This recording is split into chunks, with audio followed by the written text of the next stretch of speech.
Come all, come 1, come 5, come 10, come 30, come 100. Whoever wants to come in here and listen to the Ring View podcast. My name is Barry Grant Jr. My good friend over there, Josh Tariff, he knows a lot about wrestling. And he knows a lot about a lot of things. That's debatable. He also likes to show off the fact that he's 6'1". Oh, I'm tall. Oh, I had to figure out how to get over the top rope. Why? Because is that what it was? Because you're 6'1", you have to figure out how to get over. Don't show off. I keep telling you. I can't help the fact that I'm tall, pale, and handsome. Okay. Well, you don't always have to. That's what I'm trying to tell you. Like, if you had somebody that was your size, you can be able to talk about how tall. I am not 6'1", and I've wanted to be 6'1" my whole life. You know what I used to do as a kid, Josh?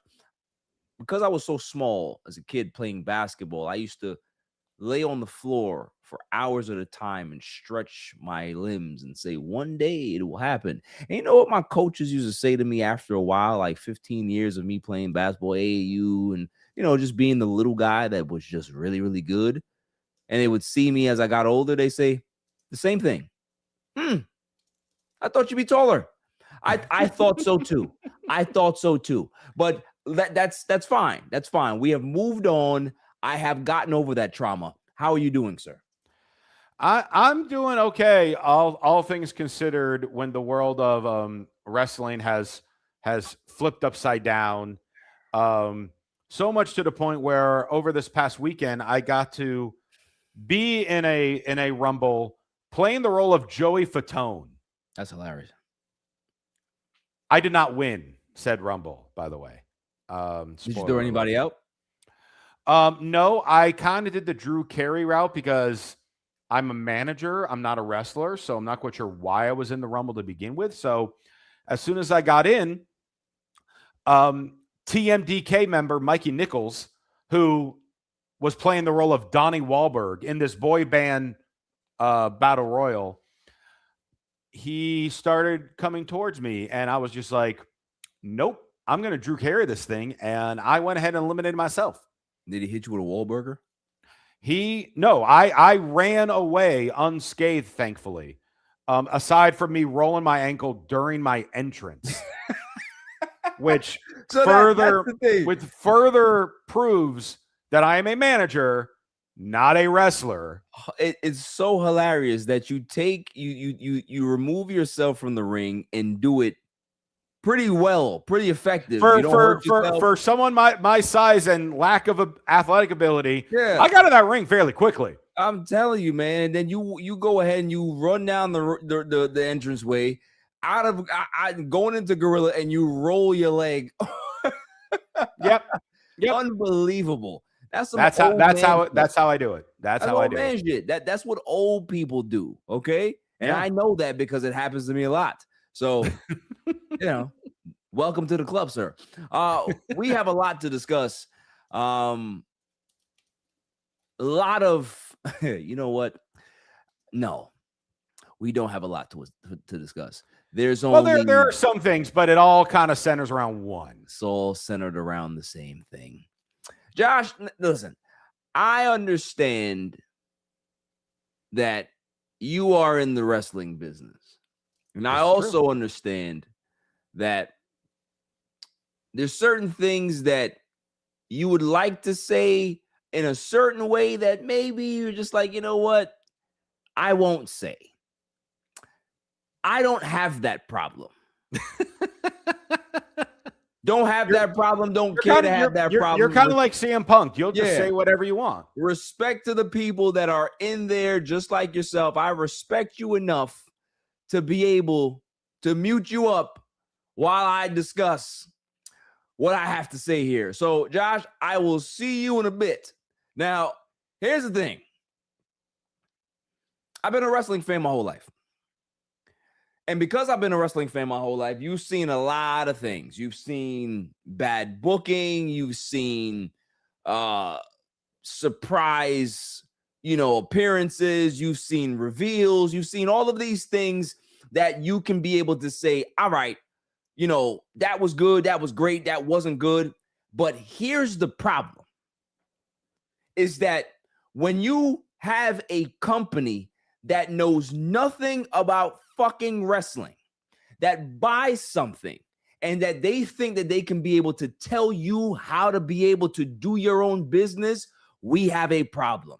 And it's so interesting that over the last 3 cycles, we have TKO putting their foot where it shouldn't be, putting their nose where it shouldn't be. They know nothing about wrestling. You go ahead and you book WrestleMania in Vegas for 2 straight seasons. You know what happens in 2 straight years when you book the same venue? The first time you book the venue, it's always going to be good. The second time you book the venue, you're never going to get the same numbers that you get. That's just the way it goes. The interest level drops. But you know what TKO did? They went ahead and they increased ticket sales. So not only do you have an event that's watered down because it's in the same city for 2 straight years, but you also increase prices when people are having struggles paying their bills. They can't be able to do anything. You got $10,000 Cody Rhodes, what is it? The damn bus tour, whatever the hell it is. Hang out with Cody Rhodes for $10,000. Don't nobody care to do that, although people bought it. I can give you something that can happen in Vegas that's legal. That's the oldest profession in the world that will cost you less than $10,000 and you have a better time than talking to Cody Rhodes. That's all I'm saying. So TKO don't know what the fuck they talking about. But here's my thing, right? Here's the biggest issue for me is that we get the reveal. It's Pat McAfee. Pat McAfee, right? Pat McAfee comes and he's just, we are going to save wrestling. We are tired of what's happening. We have these small guys going 45 minutes, blah, blah, blah, blah, blah, blah, blah. Let's look again. Pat McAfee. Pat McAfee has no business with Randy Orton. Pat McAfee has no business with Cody Rhodes. But you go ahead and you have this reveal of Pat McAfee. Josh said something last week. I hope it's not Shane McMahon. And I said, there's no effing way that they're going to have Shane McMahon as the reveal. But it made sense because you got Stephanie there one week. If you had Shane, we would hate it. But it's not going to be Shane. Nobody on planet Earth thought it was Pat McAfee. And the way I feel, give me Shane McMahon because at least it would make some type of sense. This makes no sense at all. Monday Night Raw just happened, and we're talking about something that happened from Friday. You know why? Because it's all intertwined. This is bullshit. It's garbage. This is a slap to all of the wrestling fans' faces that we have more celebrities at WrestleMania this year than any time in the history. Don't nobody care about no damn Jelly Roll. Don't nobody care about Lil Yachty. Don't nobody care about I Show Speed. I don't care about none of these people. But yet we have to have them there because TKO believes that these are the people that are going to sell tickets, not the wrestlers that have been busting their ass all year. No. It's the celebrities that we need to be able to sell tickets. Newsflash, TKO. Wrestlers put seats in the stands. They put butts in the seats. They don't. It's not about celebrities. It's not about celebrities. You get one or two guys highlight, but you don't have a show full of celebrities. That's not what happens in wrestling. Wrestling is about story. It's about building the story. It's about building the characters. It's about building the suspense. That's what wrestling fans want. And when you put Pat McAfee in a situation that does not make sense, what he said didn't make sense. You want to restore a wrestler. You want to go back to the Attitude Era and blah, blah, blah. And Cody Rhodes is the reason why wrestling is bad. So let's go ahead and reverse this, right? I remember Pat McAfee, WrestleMania, what was that, 41 or 40? That he was cheering Cody Rhodes. Oh, my goodness, Cody Rhodes. He's the one that beat Roman Reigns. Everybody was crying, emotional. And then last year, Cody Rhodes lose to John Cena. And John Cena said that he's going to kill wrestling. And then turns heel. Cody Rhodes beats John Cena at SummerSlam. Saves wrestling. And you're trying to tell me that the guy who saved wrestling has killed wrestling? No. TKO has killed wrestling. TKO has killed the WWE, but you'll never say anything about TKO. You know why? Because Ari Emanuel is your agent. This is why you're here. That's the only reason why you're here. Nobody asked for Pat McAfee. Nobody wanted Pat McAfee. If you were a part of the show, nobody was going to boycott that, but nobody wants to see you in regards to you being this high-profile person at WrestleMania. Nobody gives a fuck. That's the problem. And you got Cody Rhodes out there looking like a chump. You got Randy Orton is just like, all right, I'm a part of this. They're going to try to make it as good as possible. And then everybody's blaming Triple H for all the stuff that happened before this. But man, oh man, is it starting to look crazy, is that Ari Emanuel stuck his fucking nose into wrestling last year. You saw what happened, right? The whole John Cena Rock thing fell apart. Now you have this. What are we doing? Wrestling fans need story. Where's Kevin Owens? Hell, I would have just took Randy Orton just going crazy. That would have been better than Pat McAfee. That's my whole point.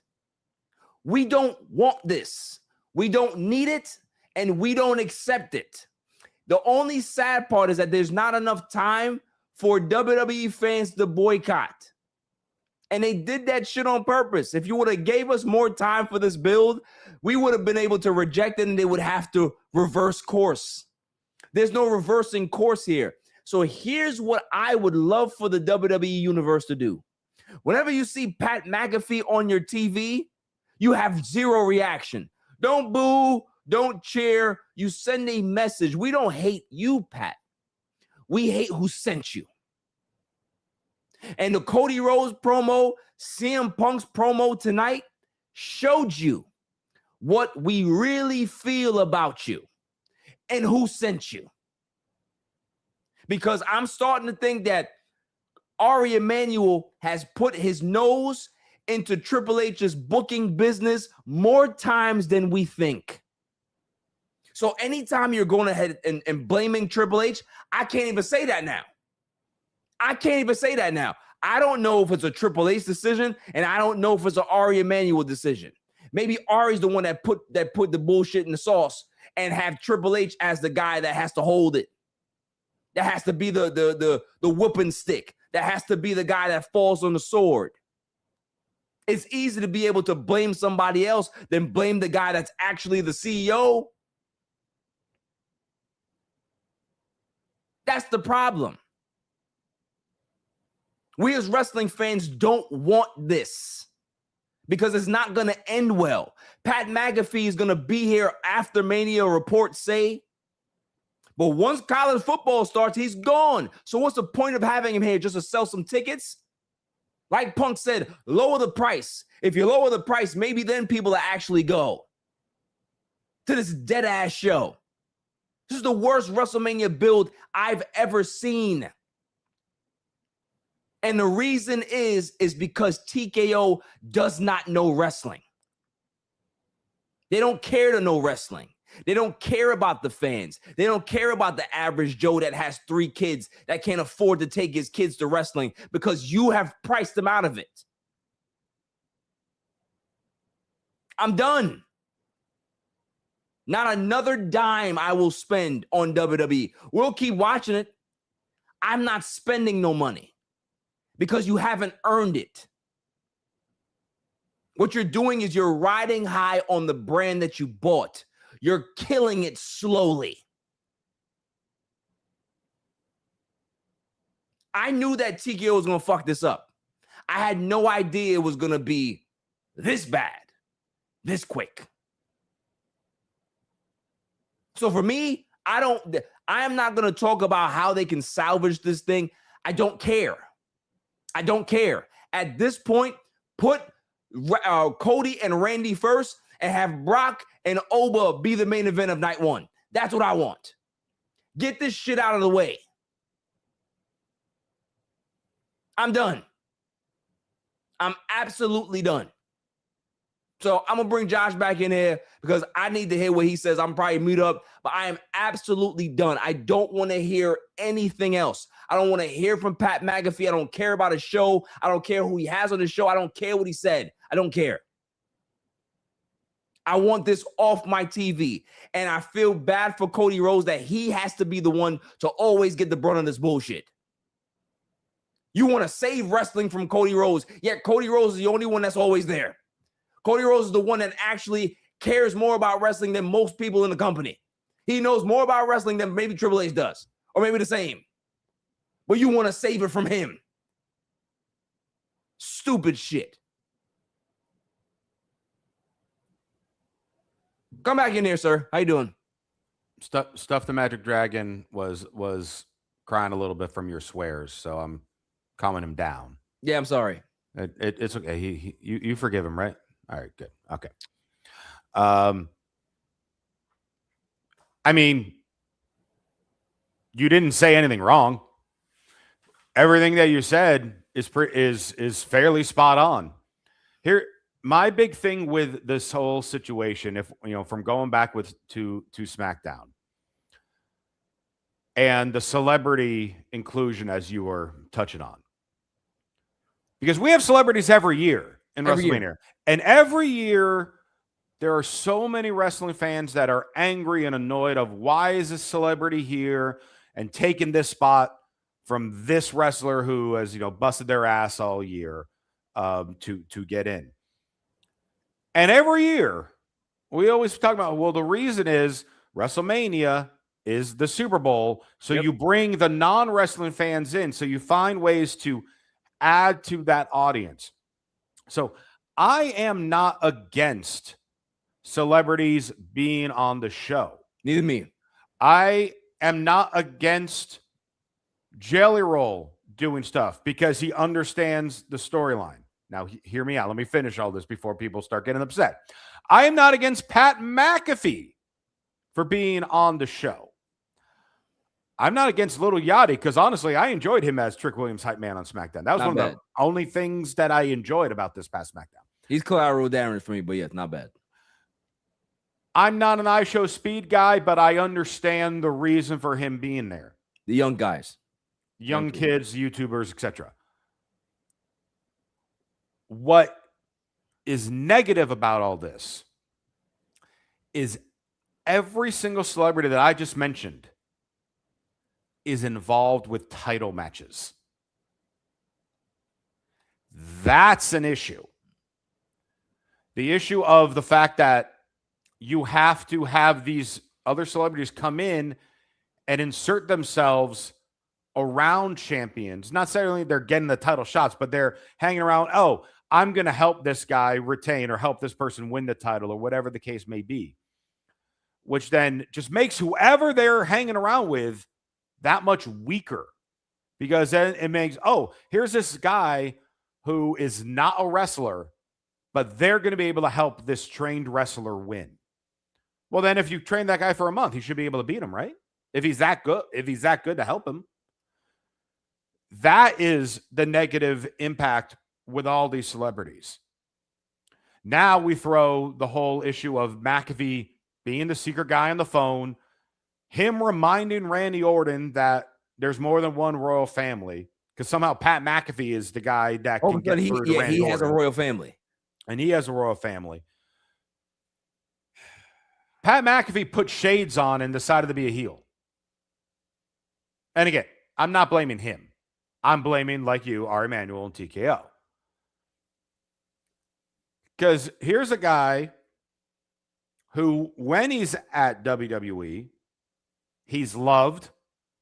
He's Michael Cole's BFF. He cracks jokes.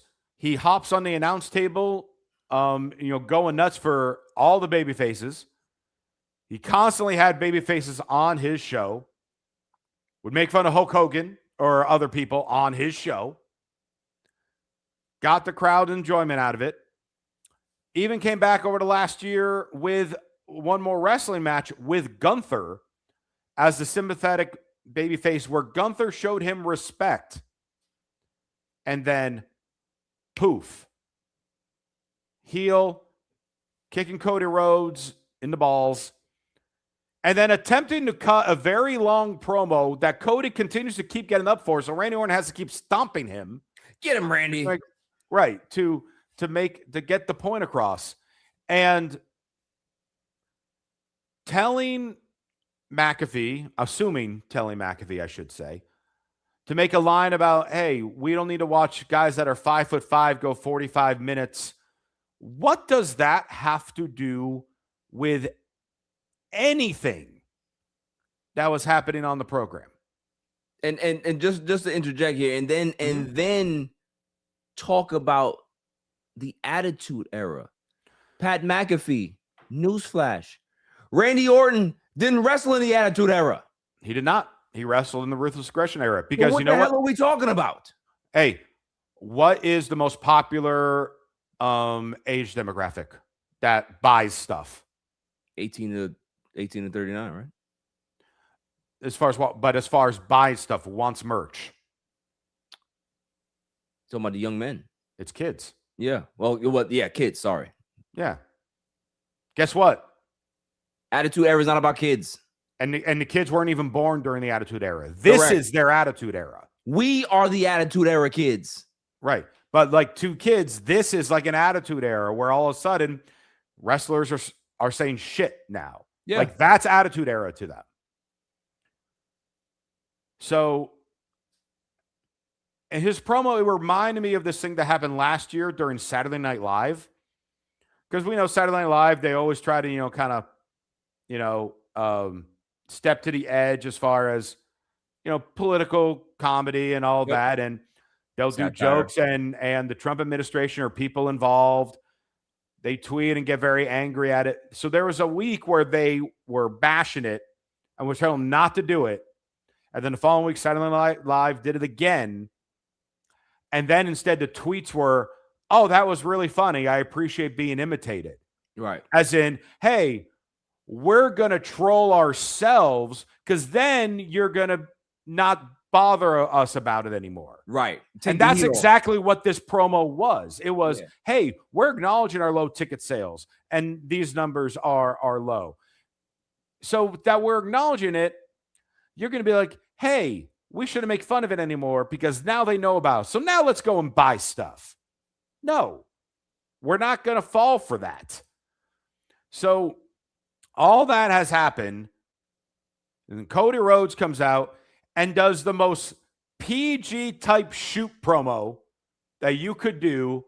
Because again, to your point and to something Cody said, yeah, I wrestled Cena and The Rock and Romans. Well, you know what? They also wrestled me. I was in that spot for a reason. Right. I helped build this conglomerate that took place over the last 3 years, right. 3-4 years. I was in the main event for that. Yeah. So this just further proves that people are booing and angry at Triple H. People are booing when we're angry and celebrated Road Dogg getting fired. Yep. Or even whatever happened with Road Dogg. Guess what? It ain't either of their faults. I don't think, I'm telling you, man, I think that people need to start realizing that Ari Emanuel or whatever flunkies he has that comes down there and has a conversation with Triple H while he's trying to build creative and trying to book out the show, that some monkey wrench gets thrown his way and he has to turn chicken shit into chicken. Yeah. And there were reports today.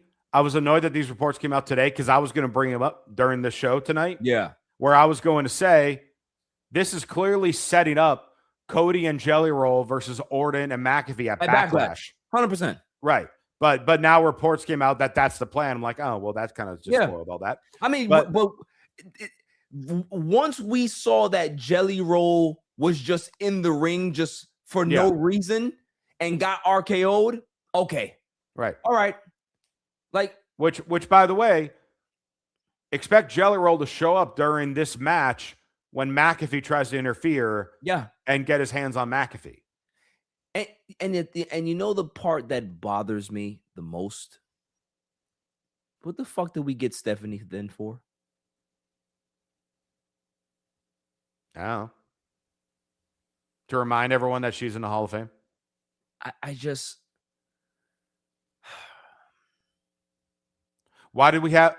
Well, I mean, this is kind of slightly off topic. Why do we have the Usos involved in the Punk Roman Reigns story when now they haven't touched it for the last couple of weeks? Oh, let me do what Josh just did. I don't know. It's complete madness. And so again, to what you said earlier, Cody, CM Punk, Triple H, they're doing their best to make chicken salad out of this. Yeah. And Punk did what Punk would do. Cody did the polite professional way about it. Punk did the Punk way about it. Right. Punk said, and just let me handle it. Yeah. Punk's like, I got that. I got you. Yeah. They even exchanged like tweets of, I think it was from the movie Tombstone, like of like cowboys from the movie, like kind of looking at each other and nodding. Like they tweeted that to each other earlier today. So it's like, all right, I got your back. You got mine. Here we go. Now I'm going to do my thing. And because you knew as soon as Punk walked out, Walking Purple was like, oh, you could tell. Oh, he's bringing this up.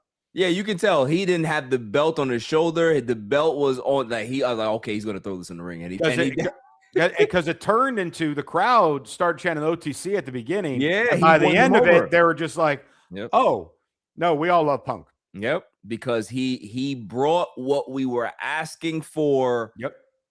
For this entire feud is that we got chick magnet Punk. We didn't get PG Punk. We got the real guy.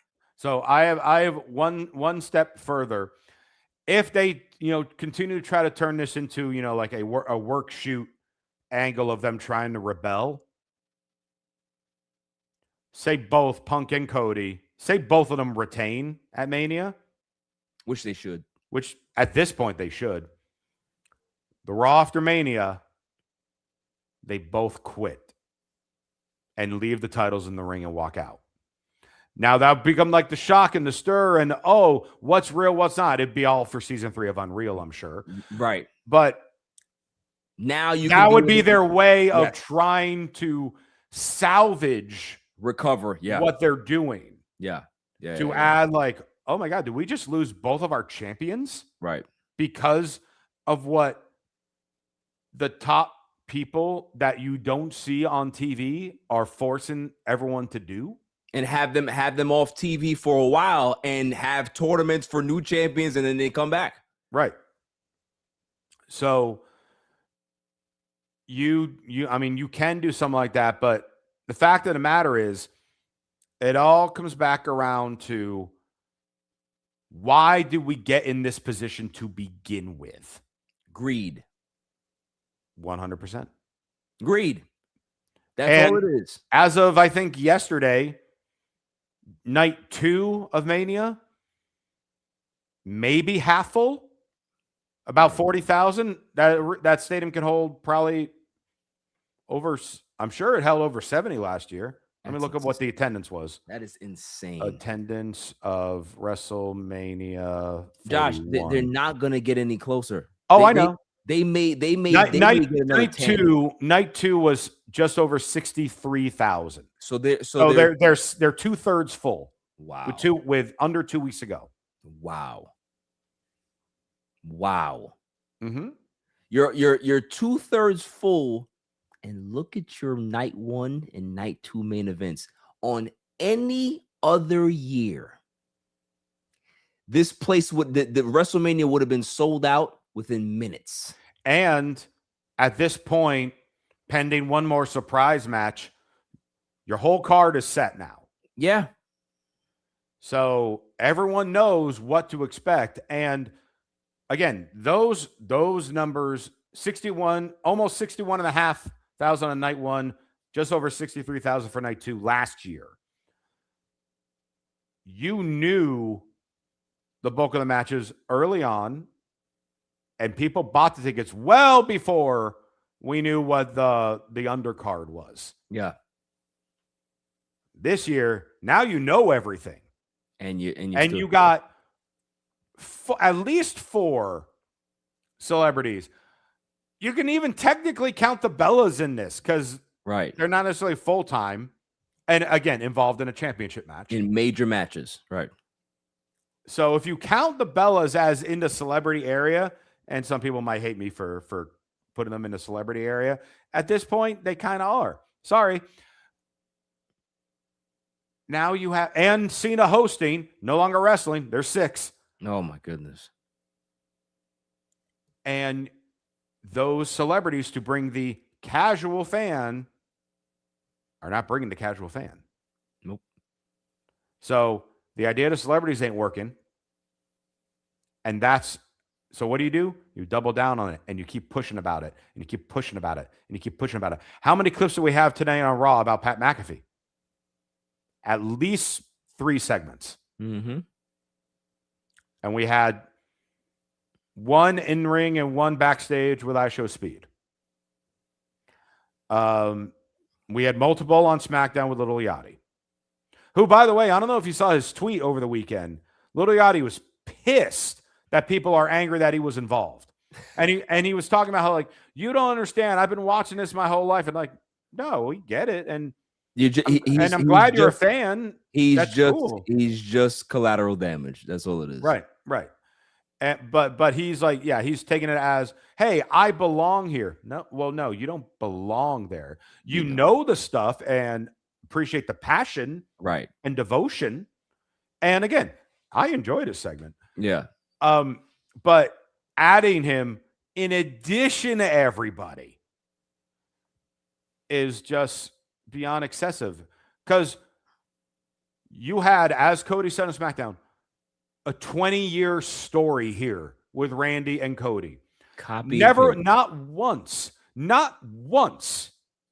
has there been any mention of the last couple years where Randy stares at the WWE title when Cody's holding. Not once. Has not been brought up at all. Yet it was all plotted.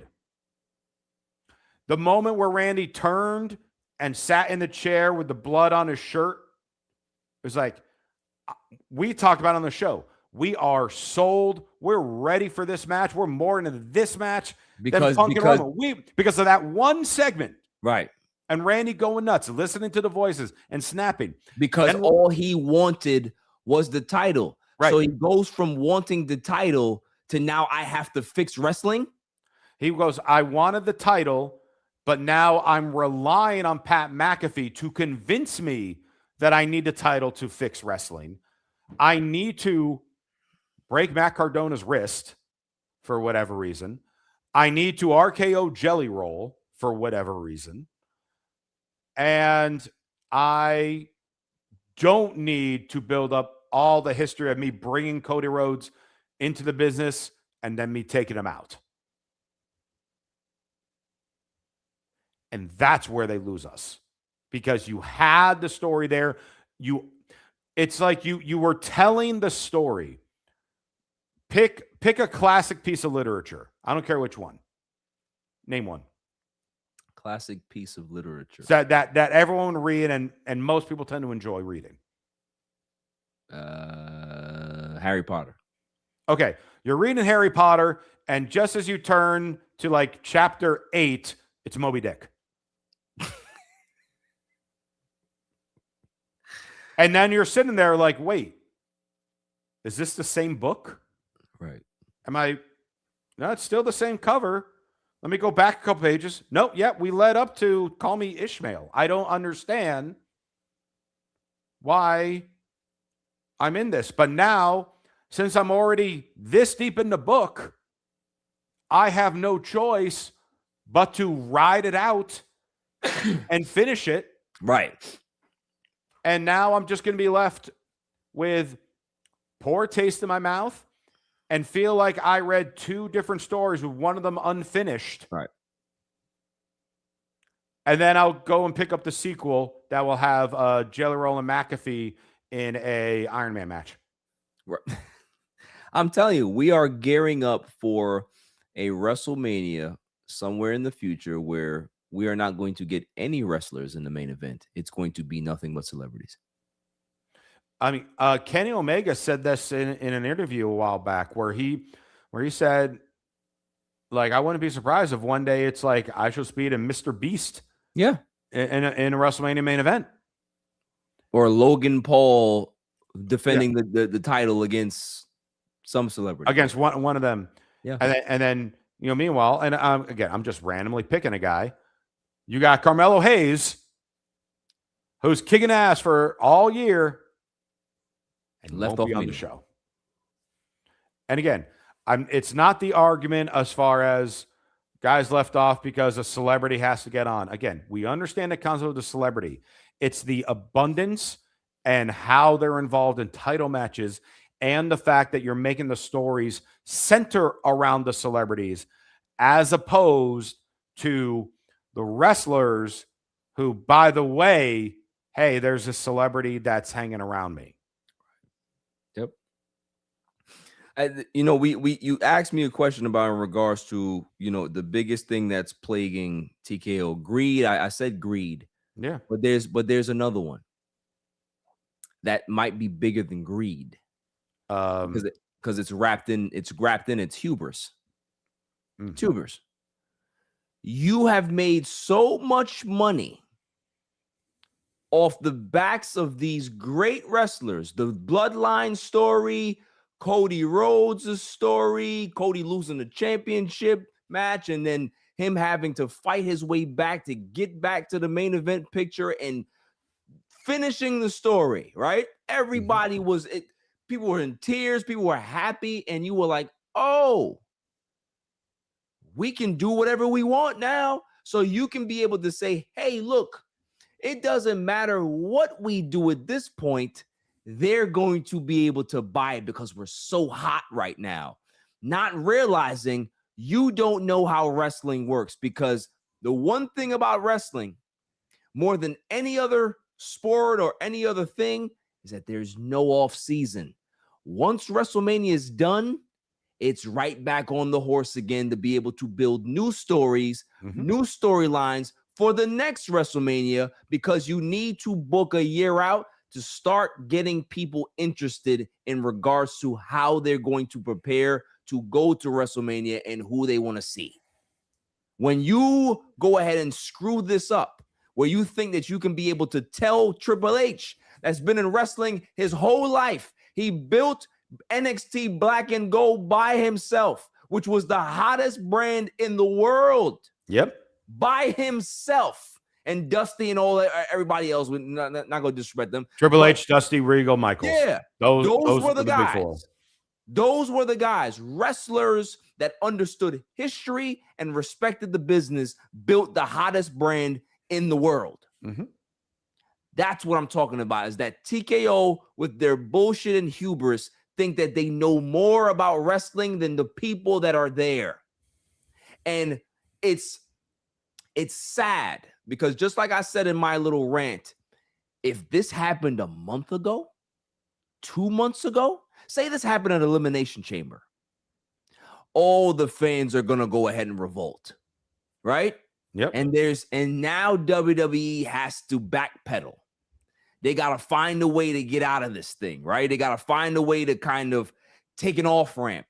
It's so late. It's too late now. It's too late. There is no off ramp. Yeah. So now fans are even more enraged, because it's not the fact that you're getting something that you don't want. That's one. But the fact that you now have to sit in it, and we can't do anything to change it like how we did last year or the year before that. That's the problem. Yep. That's why this is not going to end well. And if they do have that match planned for Backlash, bro, they better find a way to do something different. It's not going to sell. It's not going to sell. It's going to main event and be in a cage. Yeah, it's going to be bad. I feel bad. Jelly Roll is going to do a 450. I'm sure he's thin enough to be able to try something. I mean, Jelly Roll's like my size now, which I don't know how I feel about that. He's my size. It's crazy.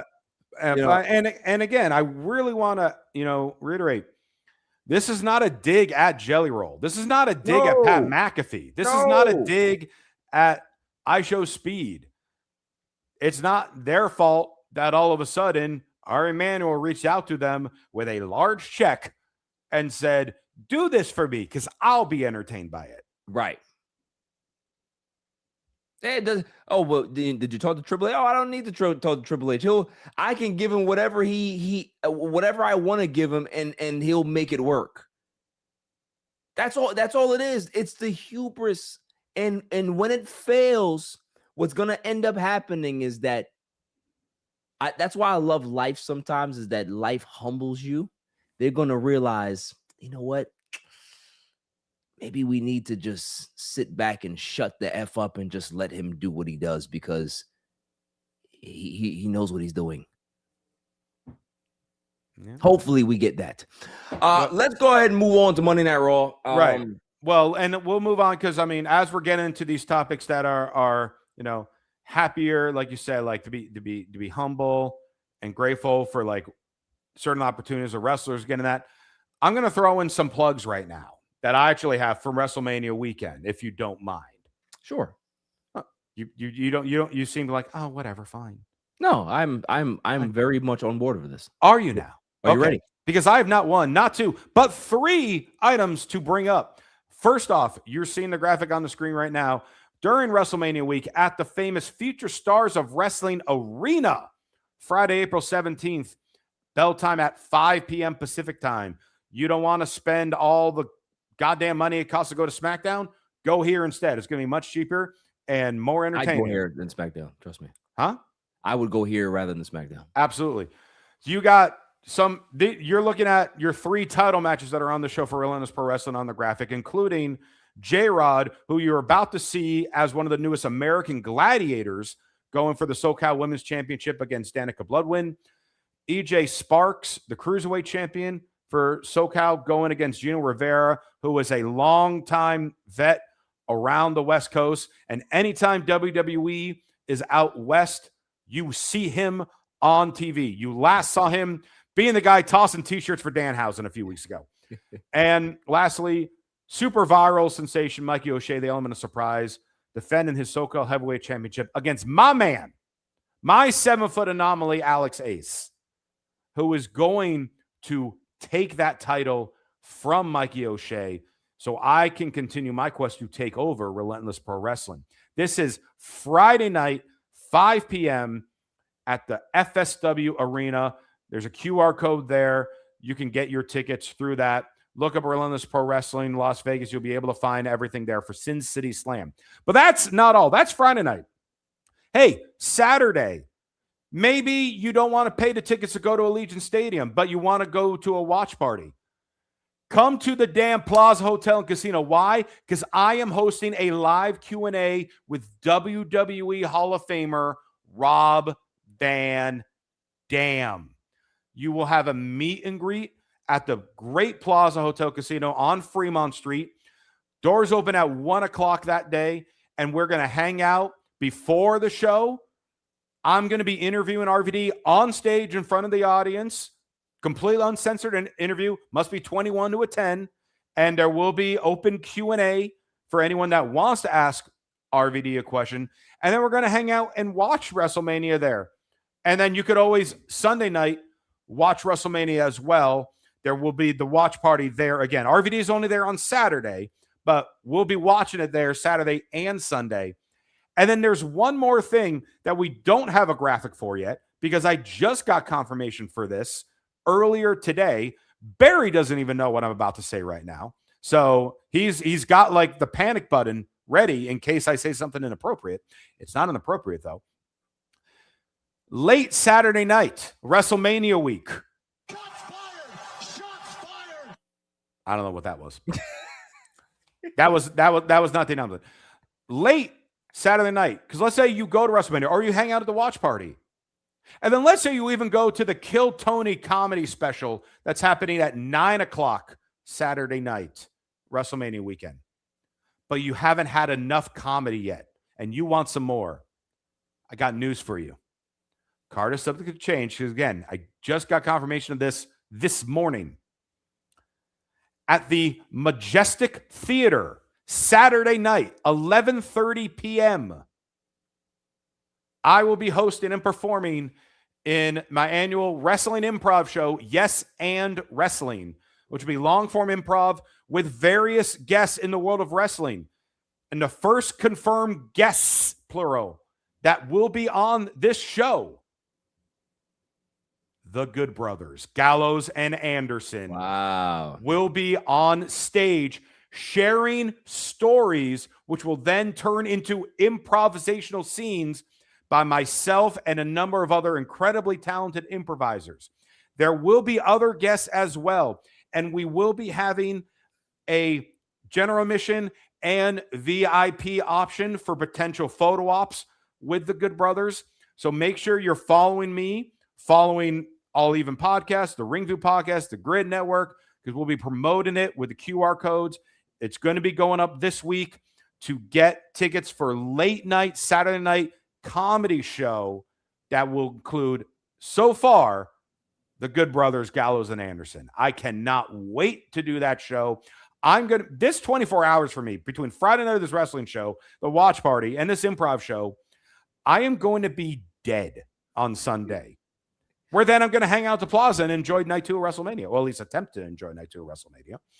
And you guys can hang out with me, with all these wrestling legends, and we're going to have a good old time in Vegas. Very good. That's some good stuff.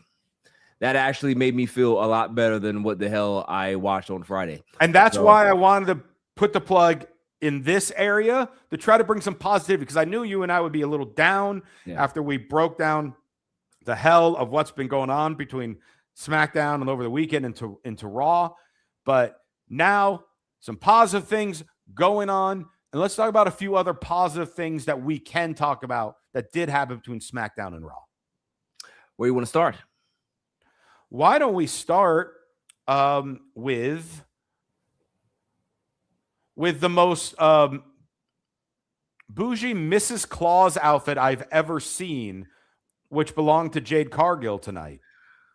I don't know what the hell she was wearing. That was the sexiest Mrs. Claus outfit. Yeah, that I don't like know. It had the giant Santa belt buckle. Yeah, with the giant, but it was so interesting.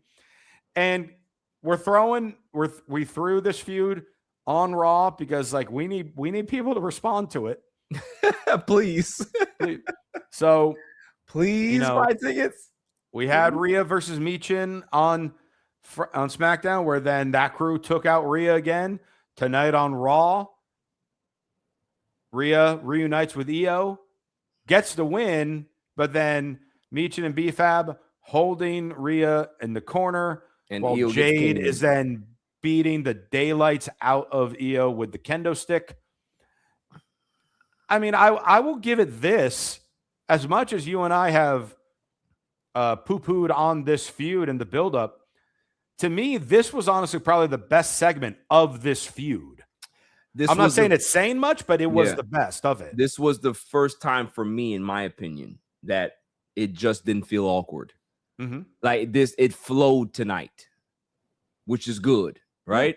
Yeah. So that's all positive that I can say. They're trying their best, and if this is the best that they can be able to get out of the current feud, if they continue to do some version of this for the next, 2 weeks, then okay, why not? Yeah. And then with the other women's championship side, Stephanie Vaquer murdered Liv Morgan and Roxanne Perez tonight on Raw. With one bonk in the heads and then thrown through a TV. Yeah, she just ran over Roxanne like a freight train, and Roxanne never got up, and then threw Liv Morgan through the TV. Because she's so small that she threw her through the TV. Now, here was my one question with all this. How fast does Raquel Rodriguez walk away? Because Liv asked, "Hey, can I talk to Roxanne for a minute?" Okay, sure. She's gone no more than 10 seconds. And then Stephanie commits a massacre. Maybe and Raquel is nowhere. Maybe Big Sexy had to go to the bathroom. Yeah, maybe. Oh, the wrestler's right there. She just turns, and all of a sudden it came Yeah. out, and she sees her Judgment Day cohorts dead. Yeah. So I mean, look, I like, and we talked about this, right? That there's a physicality to this feud, which is good, right? Yeah. You know, they have turned it up many notches in regards to the physicality part of it. So it's not common that we see that, but I'm okay with it. You know, I like the fact that they are getting very, very aggressive. They're selling that they really don't like each other, and instead of having these awkward promos in the ring, they're just going at it, and that's the way to build a match, especially when there's, you know, I keep talking about it, how Stephanie Vaquer, you know, there is a language barrier. She's gotten a lot better, but this works. This works. You don't necessarily have to do a lot of talking. Every feud doesn't need a long build and promos to be able to build it. You just need something that makes sense, that can be able to grab the audience. And this is grabbing the audience right now in regards to just the aggression that both women are showing against each other. So I like it. Do you think they could add a stipulation in this match? It's becoming a blood feud, so why not? Because I'm thinking, like, you know, the Jade Rhea match has no stipulation as of yet. Yeah. Becky and AJ has no stipulation as of yet. As of yet, right? And the women's United States title has not been announced yet. And I probably don't think it will be. It probably won't, because they just had that title match on this past SmackDown. Yes.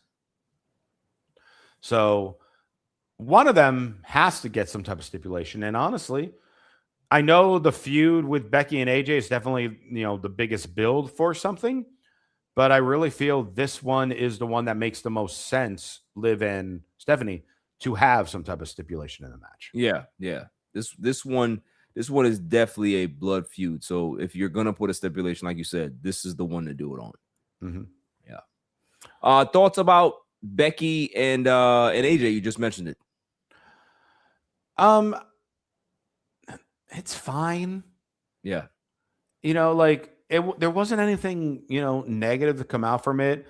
I like the AJ underdog response tonight, because it's like, hey, everyone's been putting me down, talking down to me and not giving me a shot my whole life, and look where I am, and this and that. It's like, you know, like the good type of baby face response that you would want. Yeah. Honestly, I would be so much more into this if they did not have a match at Chamber. Yeah.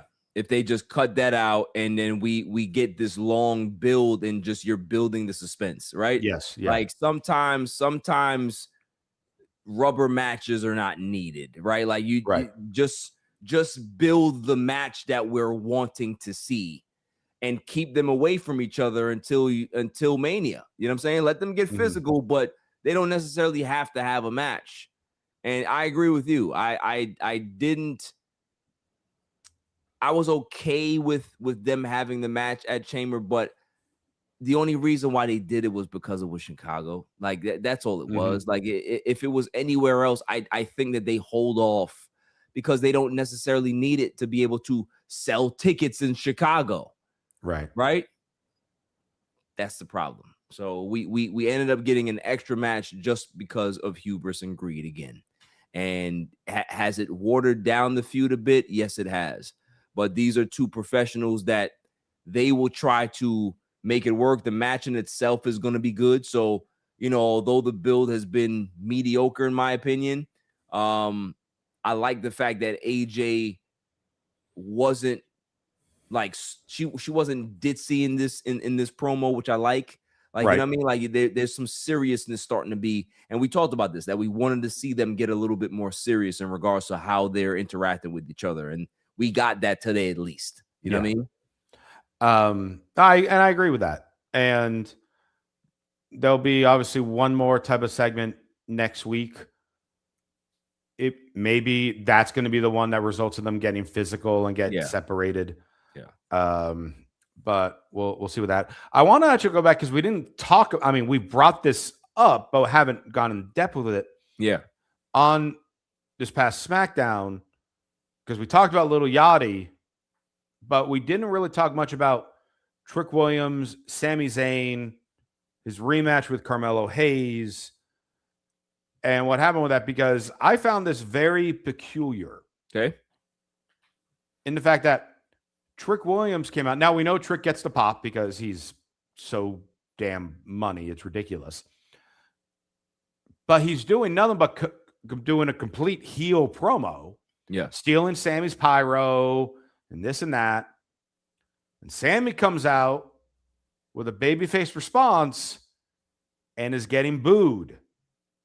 They're booing Sammy and cheering Trick when they're trying to not do that.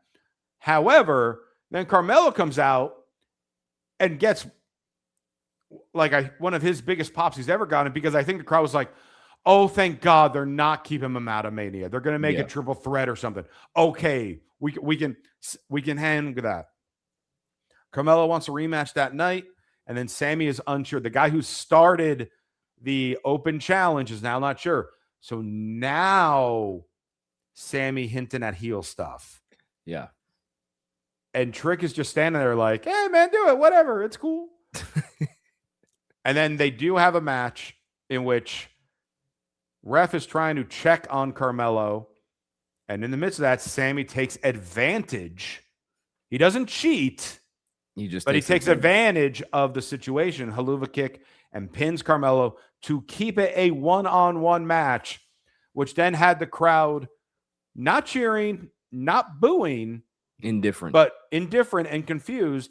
And then Trick Williams and Lil Yachty ganged up on Sami Zayn, which then made the crowd more confused because they had no idea who we should be cheering for. Right.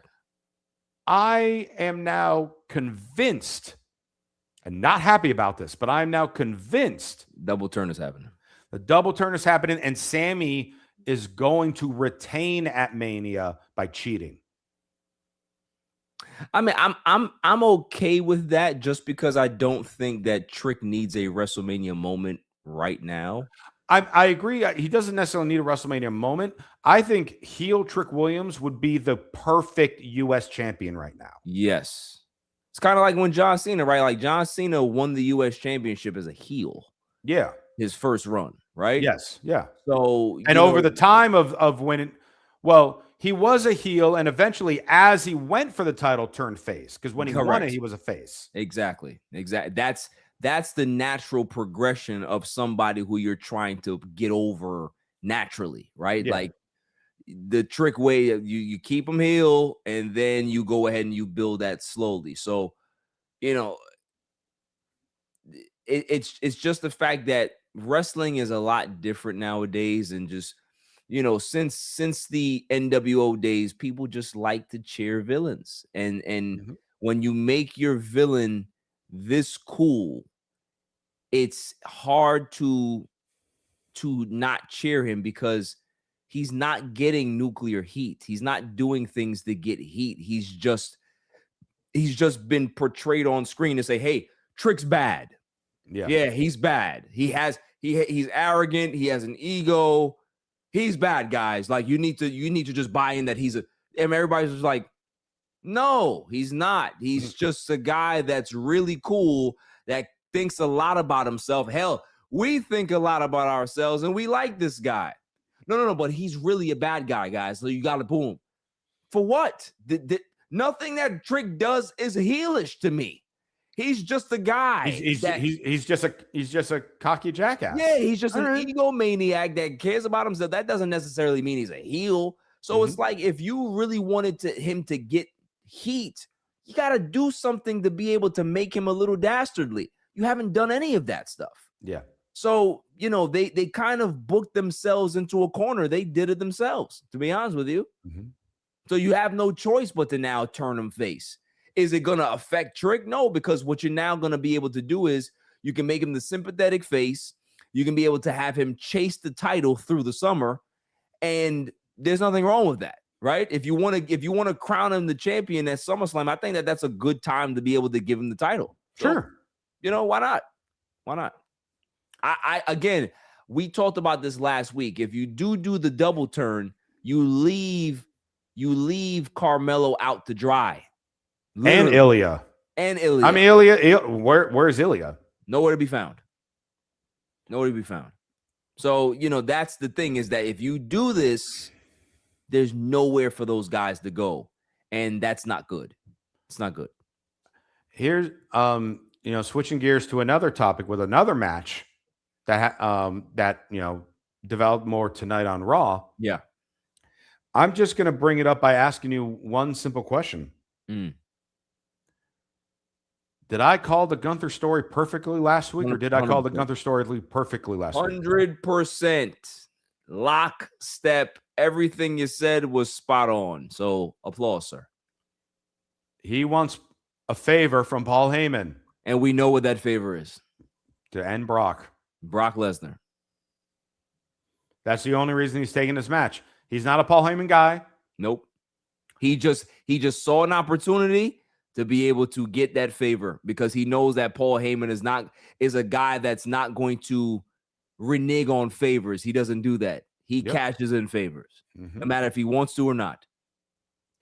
So now, and while you and I know and many people are figuring it out if they haven't already, this just continues a really interesting trend with WWE.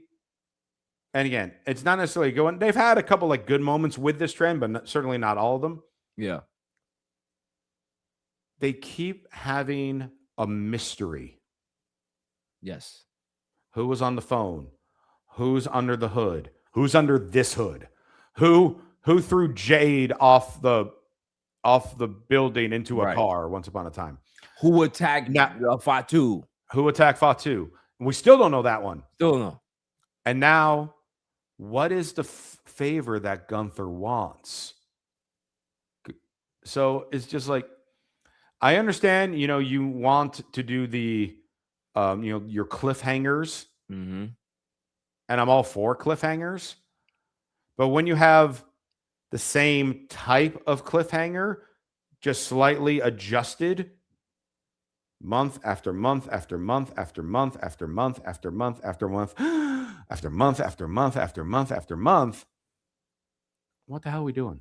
Becomes a bad soap opera. Yeah. And we watch wrestling because we enjoy the soap opera. Yeah, but we don't enjoy the bad ones. Mm-hmm. We don't enjoy the bad ones. Like this, it doesn't necessarily have to be a Who Shot John every single time. This ain't Days of Our Lives or General Hospital right now. It's I'm forgetting the name. There was this like historically terrible soap opera that was known as like How Is This on the Air? And now I got to look up for the name of it. I don't know which one you. Passions. Oh, Passions was terrible. That's what I was thinking. Like we want Days of Our Lives and we're getting Passions. Yeah, I was a Young and the Restless guy. That was my thing. You were a Susan Lucci guy. Yeah. Or Days of Our Lives.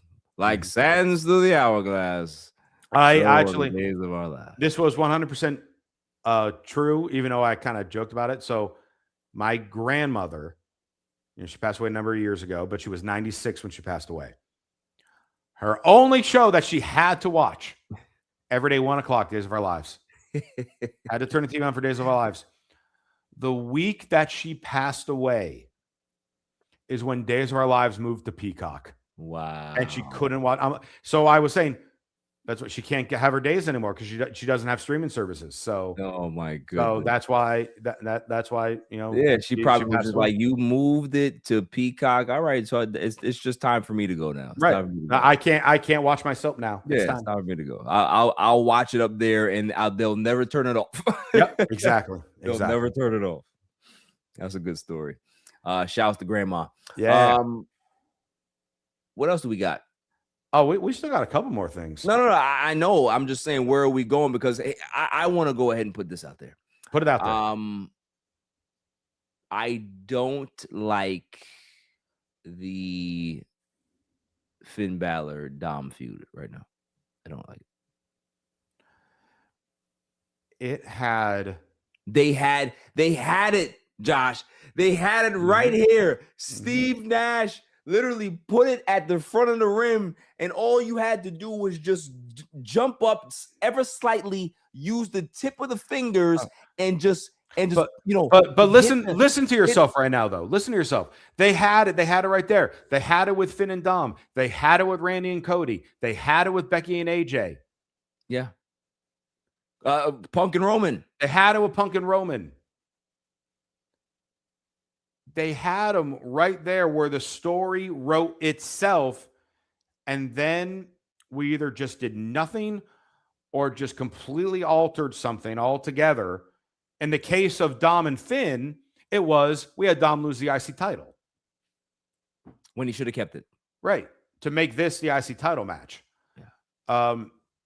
And then when they announced tonight Finn versus JD, I'm like, I don't like that this is happening because that should be a feud after Mania. As you said, that was something that you wanted to see after Mania to be a catalyst for Finn going somewhere else. Right. And then we didn't get it. We just had Dom show up and the two of them just ganged up on him. Right. But yeah, they did that. I'm just like, all right. And then, Finn teased, this is their way of trying to save it. We're going to get the Demon back at Mania. The Demon's coming back at Mania. I saw that, but it's just like, But has Dom pissed him off this much? Because again, there were so many weeks now since Judgment Day turned on him. If he announced it then, like that following week, and it was like the haunting, like all of a sudden just like the lights went out or the red flash haunting, and we didn't see Finn on TV. Maybe we heard his voice like teasing of the Demon comeback at WrestleMania. Then you could have built it up. But Finn has just been hanging around.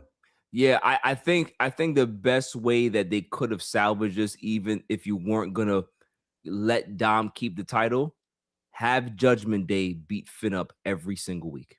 Mm-hmm.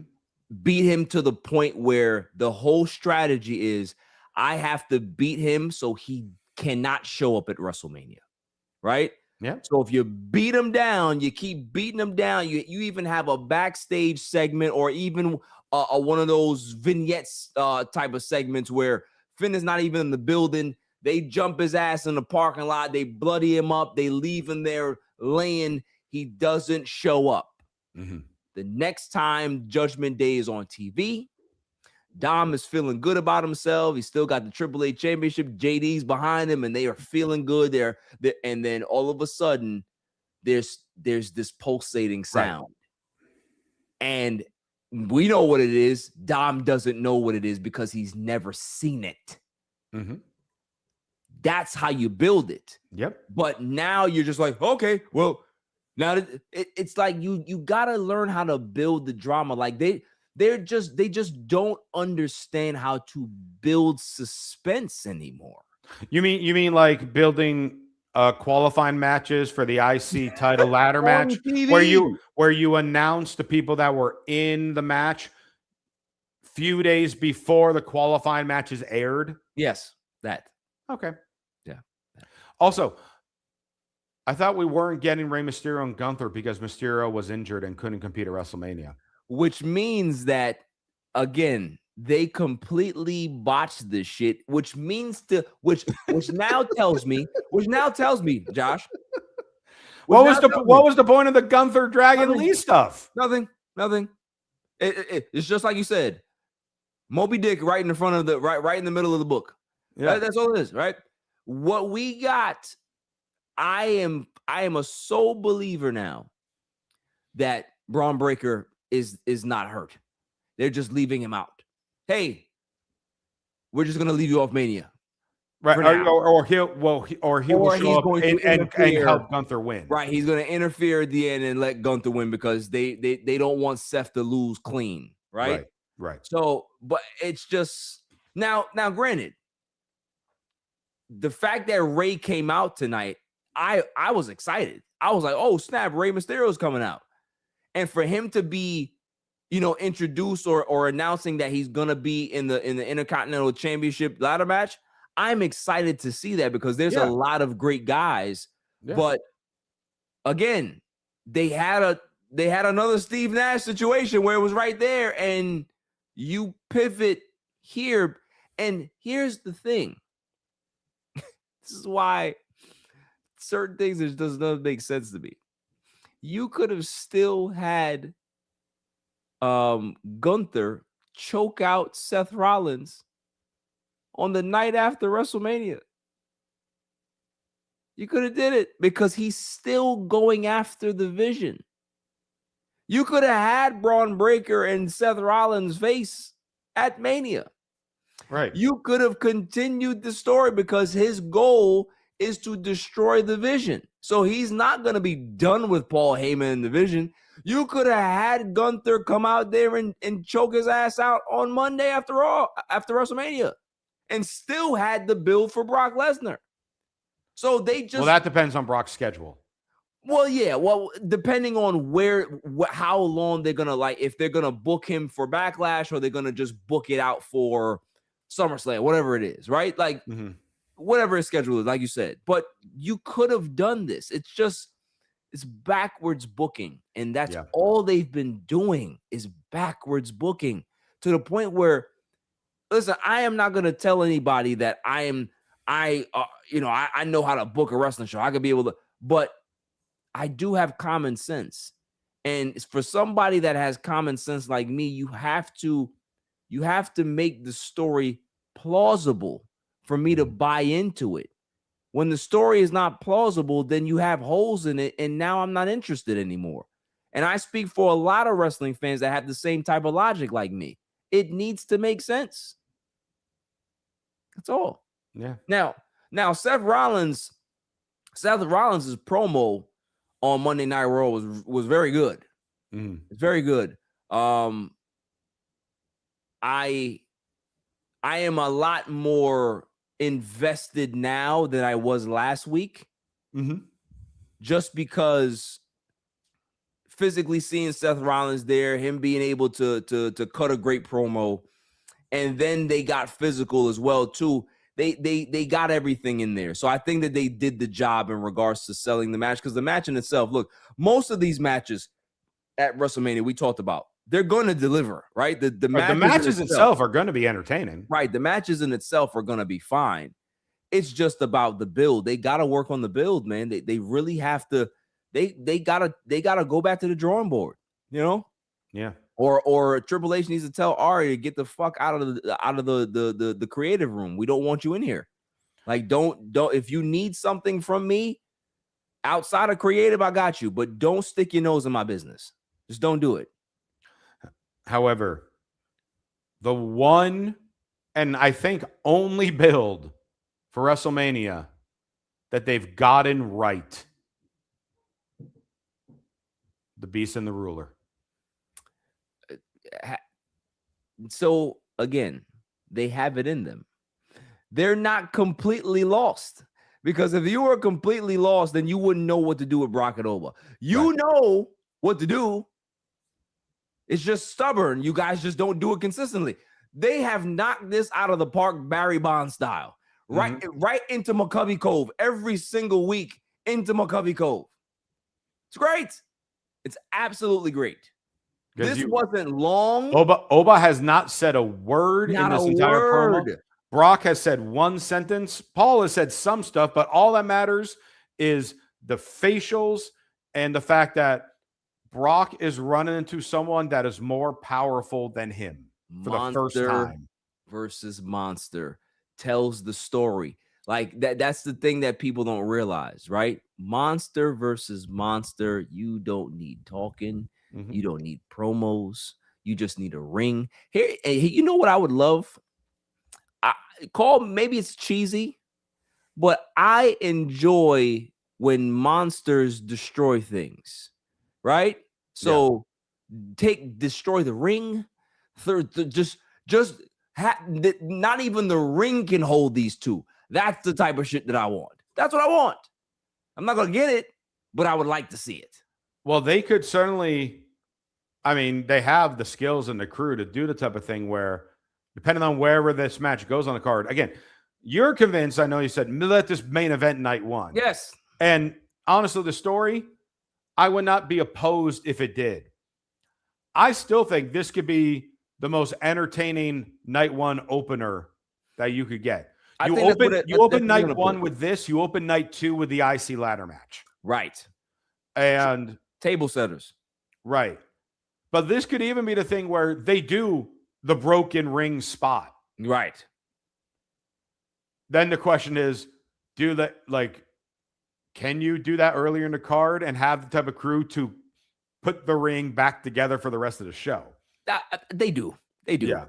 Because all they would have to do is they would have to find something to fill it, which they can probably do. They probably would need maybe 5-10 minutes to maybe put it together, maybe more. I don't know.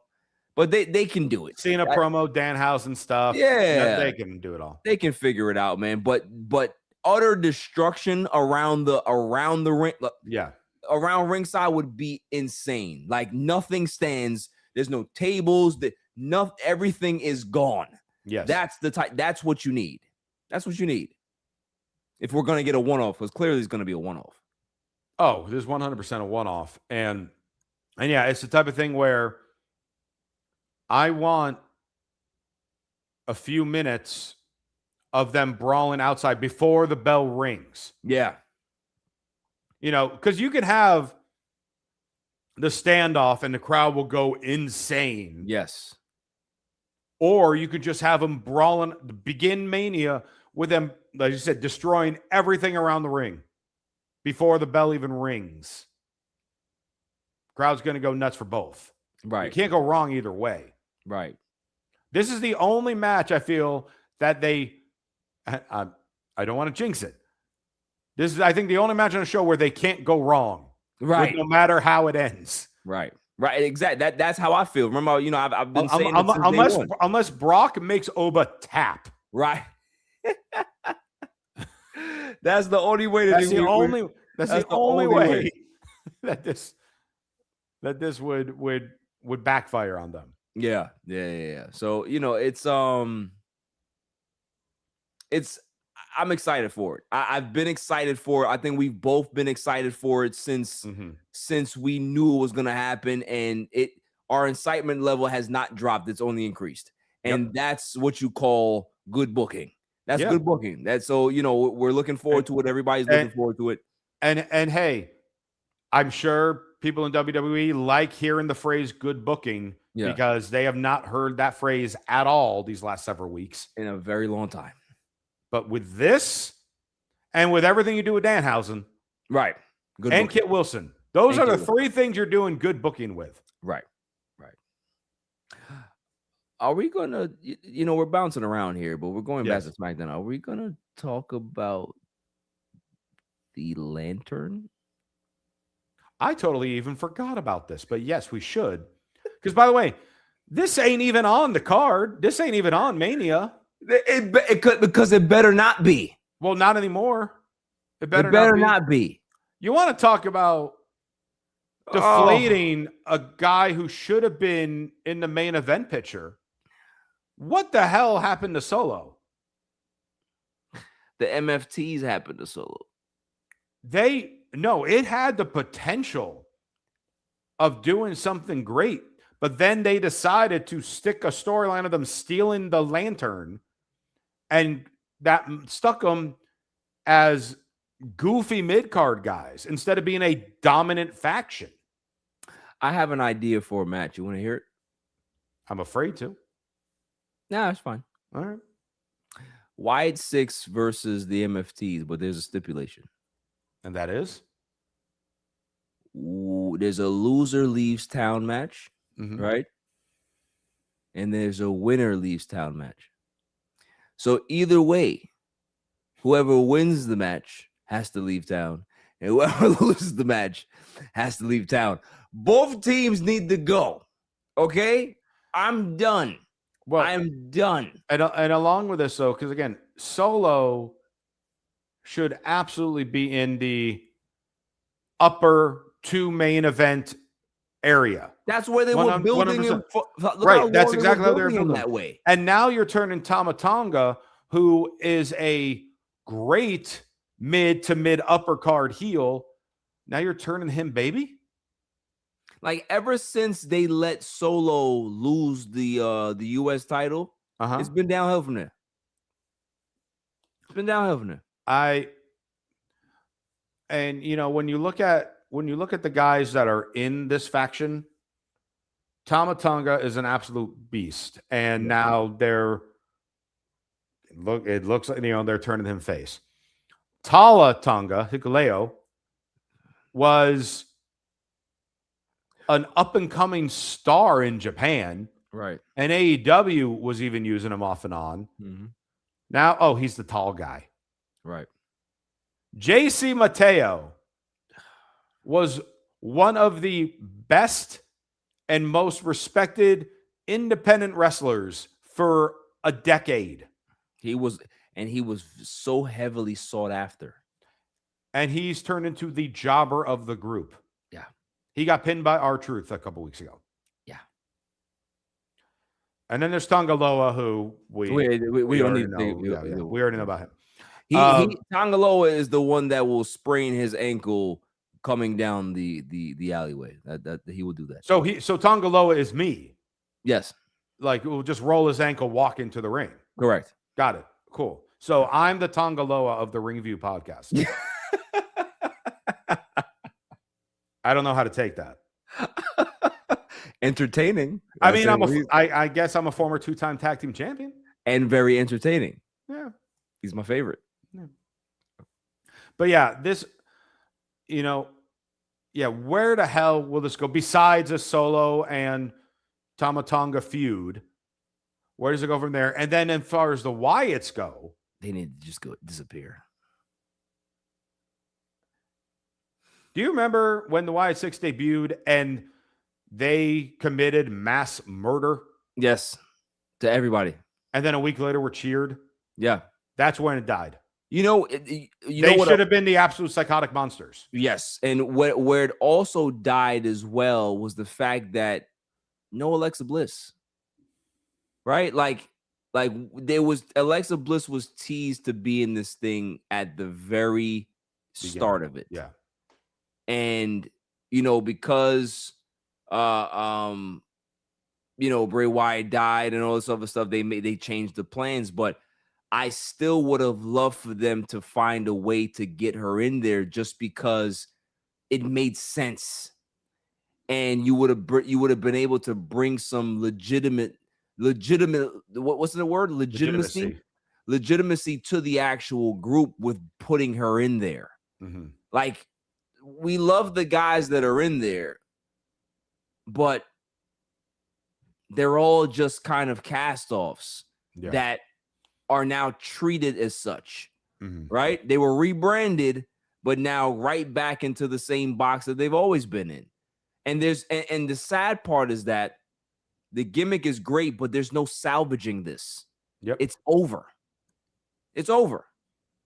It's either you keep them on SmackDown or you send them to NXT to revamp themselves. At this point, feel like Uncle Howdy is going to be treated like the boogeyman. Wow.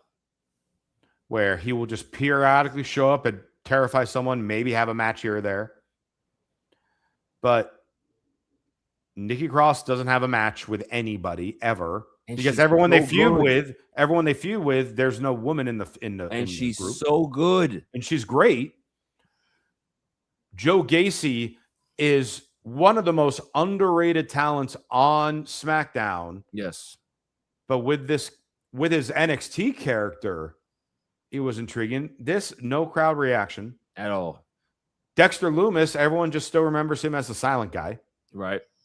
And Eric Rowan, they respect Eric Rowan because he was with the original Wyatts. Correct. But they don't want to watch him in a 10, 15-minute match anymore. No. Those days are over. Yeah. So to me, keep one of them. Which one are you keeping? If you had to keep one of these groups.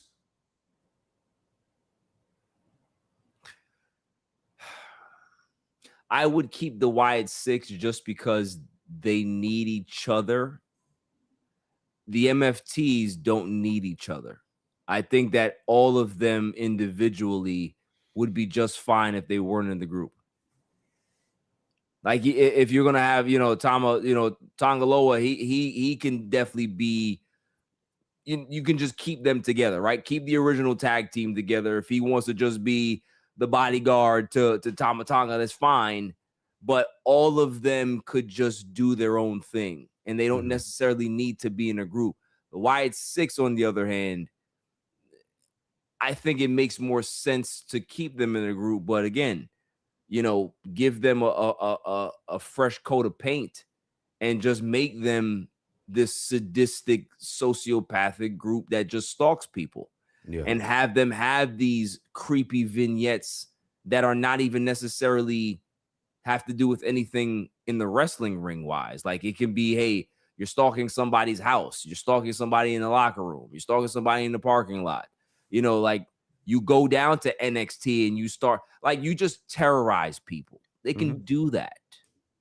You know what I mean? And whoever's writing this is just they just dropped the ball. So to answer your question, I would definitely keep the Wyatt Six as a group rather than the MFTs, because I think the MFTs just need to just go about their own business. See, I'm the opposite. Okay.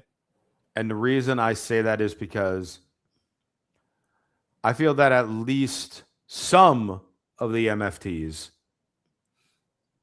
are still taken as serious threats in the ring.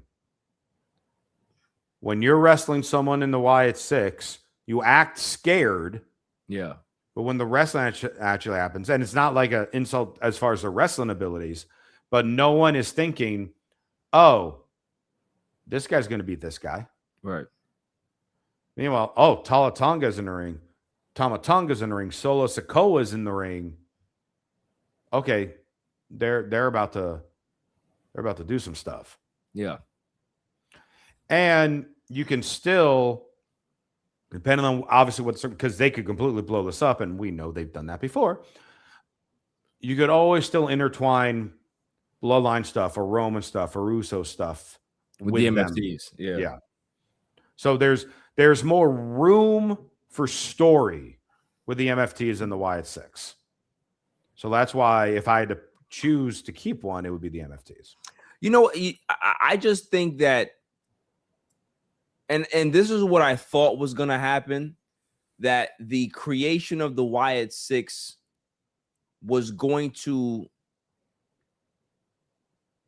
spark an age of new stables.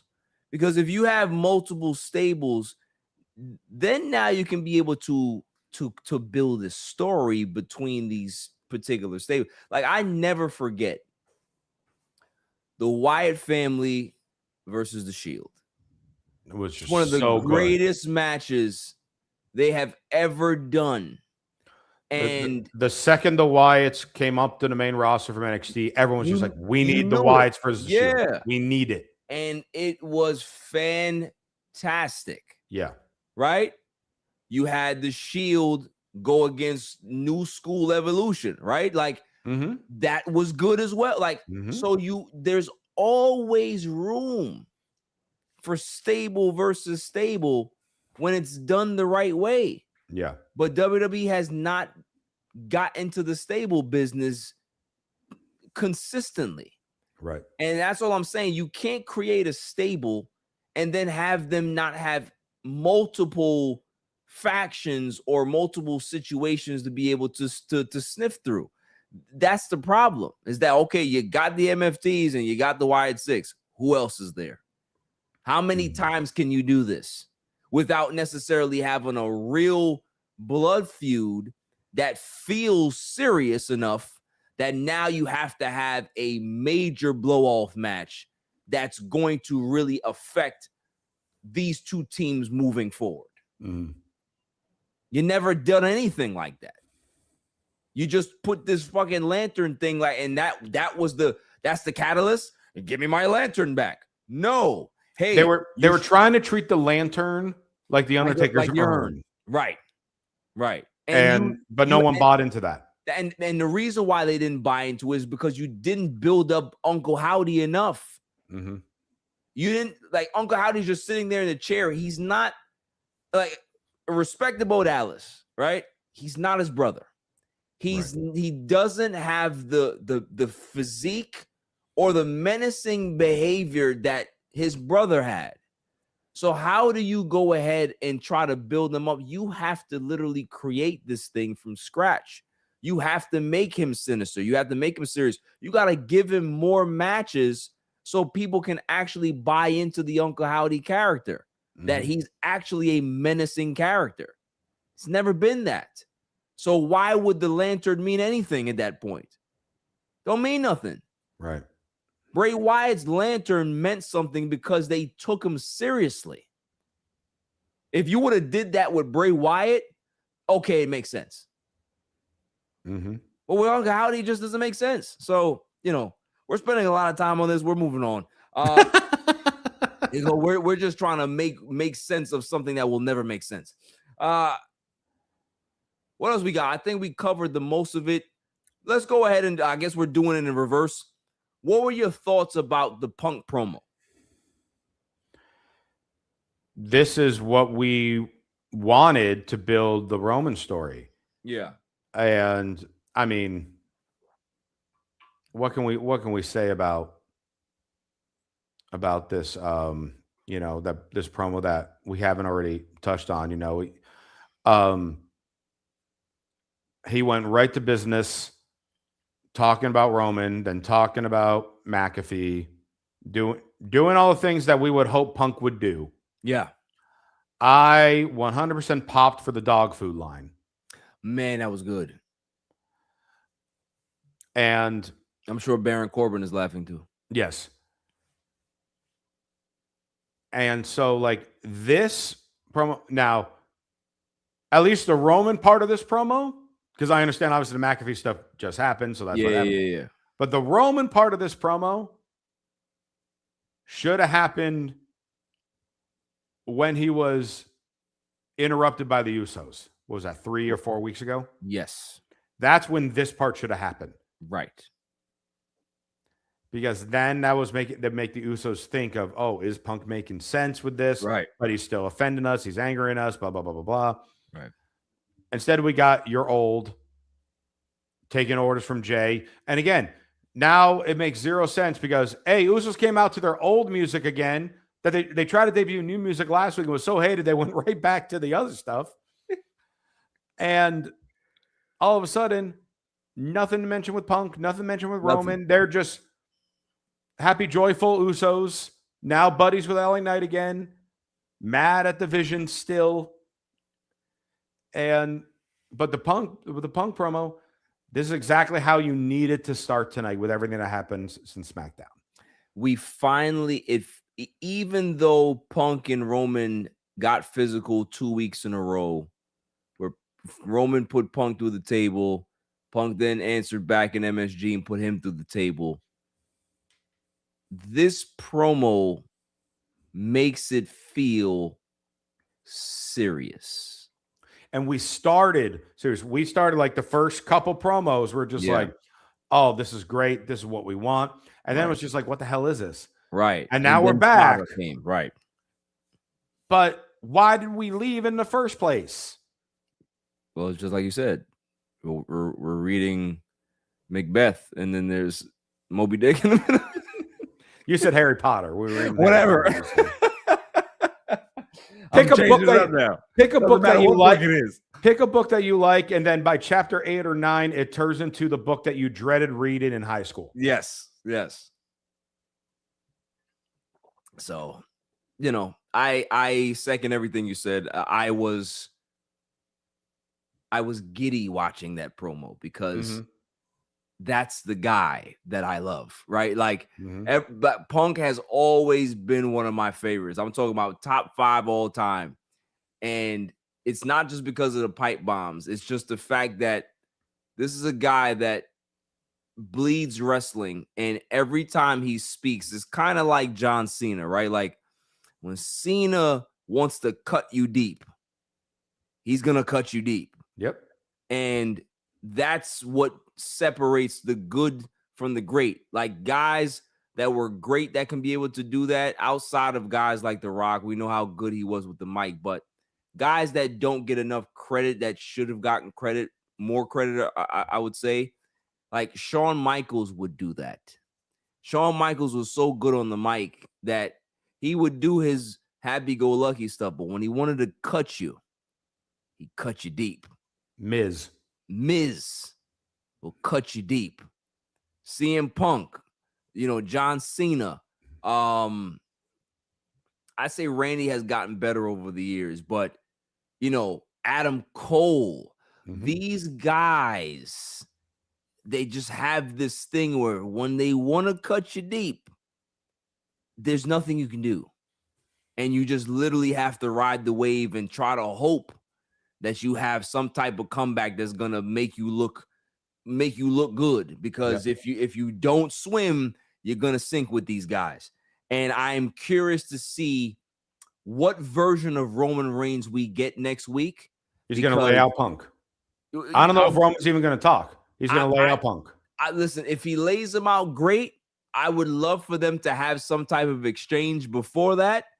But Roman needs to prove to me, because we already got the physicality part of it, right? We already got him decimating Punk on a week. We have not gotten Roman Reigns sounding very confident in totality in a promo yet. That's what I want. I think the only time that we got a glimpse of that was the first one, where he was just like, the reason why I chose you is because I hate you, blah, blah, blah. But we haven't got anything remotely close to that since. He has to answer with something. And that if you answer with something that's profound and strong, then now people are starting to lock into that main event. Now you're going to get people turning heads and be like, oh, shit. Oh, well, we don't know where this is going anymore. Like, we had a feeling that maybe Roman is increasing his dates and maybe he is going to be a guy that's going to be around more. Now I'm not so sure. I'm not so sure what's going to happen now. Now there's intrigue. Now you're building suspense. Now when they actually get in the ring, you have no idea where this shit is going because the build was so balanced. That's what they need to do. I've seen Roman beat the hell out of Punk and throw him through. I don't need that. I need a verbal exchange now. That's what I need. That's what I need. You just want Roman to make CM Punk cry. I do. Well, at least try to. So, Yeah. The reason why I didn't say anything, I guess, because we don't have anything outside of the match that we dreaded, that we knew was going to get announced, that I hate to my core. Usos, LA Knight, Division, and I Show Speed. I Show Speed should be so grateful that he didn't destroy his knees tonight. Oh my goodness. Did you see what he did? Yes. That was the Vince tearing quad moment when he is running so fast and leaped over LA Knight and then just crashes into the apron. They need to find a way to slow him down. That dude is going to take one hell of a super kick in that match. That's what he's there for. Yep. That's what he's there for. He's there to take the super kick, and Austin Theory's there to take the pin. Because Austin Theory just got a pinfall victory tonight. Which means that he's going to be the one to take the pinfall at WrestleMania. From LA Knight. Yeah. And so, again, it's just, all right. So they've already done nothing with the Raw tag titles anyway. So now why we even bother defending them at Mania? Yeah, don't need them. We don't care. And the SmackDown tag titles, as of right now, are not being defended at Mania either. Who cares? Who needs teams? Yeah. What? Listen, if it were up to me, I would get rid of the Raw tag team titles. I'd get rid of the SmackDown tag team titles, and I'd get rid of the NXT tag team titles. And I would just make one tag team title for all three brands. Which is exactly what the women have. Yeah. And the tag team champions of SmackDown will face people on Raw, and they will face people on NXT. Yep. And what that would do is that you would increase the prestige of that title, because now you're bringing new faces into it. Well, and to the credit, that's what's happened with the women's tag titles. Yeah, the women's tag team division is dwarfing the men. Yes, it ain't even Leaps and close. bounds. Yeah, it ain't even close. Not even close. You got A-list, ladies that are wrestling in that division. Singles wrestlers that are now in tag teams. Like, it's legit. Yeah. It feels legit, and it's one simple fix for the men's division. Just eliminate the two more titles, make one, and make this title travel to every show. That's it. And I mean, and you can even do a thing. You just do a triple threat unification match. That's it. And you have the NXT team win. Yeah. You have Because Vanity now Project what you do win. is you bring them up, you build up that NXT team, and now you have a credible team that's coming, that's getting called up. Well, and they don't even need to immediately get called up, but they can still like appear for a little while. Right. And then they eventually lose to somebody, and then they're back in NXT. Right. But it brings the intrigue, the surprise, the cross branding, etc. Yep. That the Kevin Owens effect is what we call it. Yeah. Yeah. Because I'm just throwing it. Hey, all of a sudden Usos are advertised for NXT. Hey, people are going to go nuts for that. People are going to go nuts for that. Yeah. Yeah. Especially people are going to be eating it in that smaller. It's going to be great. It would be absolutely amazing. It's not a demotion. It's just, it's exposure. It's great for the business. It's great for those kids to be able to get that exposure, and you would be able to churn out a lot of good tag. I mean, think about NXT Black and Gold. You had AOP as one of the great tag teams in the business. They were great down there. Authors of Pain. Yep. They were great in NXT. And you had who else you had? You had AOP, you had the War Raiders, you had Daxon Harwood. What were their names over here? They were the Revival. The Revival, right? You had Heavy Machinery. Heavy Machinery. You had some teams, man, and it's like you had the Wyatts. They had the Wyatts. Wrestling has always had a strong tag team division. Well, we're talking about when wrestling was in its heyday. Tag team division was always great. So it's like, how can you think that you're going to have a great balance of your wrestling program without great tag teams? You need it. You need teams. You need teams. They're good fillers for your show. And it's always a unique dynamic of watching teamwork. And I don't mean like, oh, it's a triple threat or four-way where two guys are teaming up to do like a combo move on someone. No, you have a team that is constantly looking out for each other. Right. And building it up and working together from beginning to end to try to achieve victory. So, that's our fix for the tag team division, man. So hopefully we've been pretty spot on and pretty much a lot of the things that we've discussed. Couple of loopholes here because obviously they're just dumb with how they do things. But we have booked this pretty accurately, man. And I'm very proud of what we've done on this show. Very proud of all the conversations that we've had. I'm proud of me too. You know what? You see what I'm talking about? This is what I'm talking about. What is that? You go ahead and you pat yourself on the back. I've had some stuff too. Okay. You're the Marty Jannetty. It's cool. Oh my God, you call me Marty Jannetty. Speaking of tag teams, awful, man. Goodness, be nicer. Well, I think we have one more topic. If we're trying to go with be nicer, how nice are people going to be on this Hogan documentary? Because are we making this going to look like Hogan was a great guy, or are we going to get a real documentary? You know what the answer is? I have the answer for you, and you're going to know exactly what the tone of this doc is when I tell you who's in it. Well, I saw the quick trailer where where you see Bret Hart in it for a second. You see Linda Hogan, but you That's see all I need to know. But I mean, you see Jimmy Hart, you see Undertaker, you'll see other people that are going to be, always praising him. Yeah, but the fact that Bret Hart is in it, that's all I need. That's all I need. That's the tone of the documentary right there. Grumpy old man Bret Hart is in there, and we know exactly what he's going to say because he's gonna call him Terry, and he never calls him Hulk. It's always gonna be Terry. I can't wait. So, why am I worried about this documentary? Worried in regards to what? That it's gonna be like a narrative push. I'm worried in regards to, there'll be some areas, like whatever topic Bret Hart's in and stuff like that.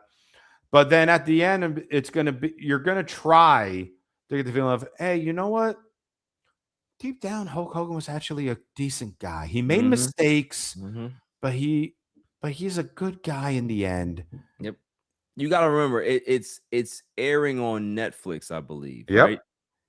Netflix and WWE are partners now. Right. Do you honestly? Which is why I'm kind of worried about it. Yeah, and I think you're spot on. Do you honestly believe that they're going to go ahead and try to smear Hulk Hogan? It's not going to happen.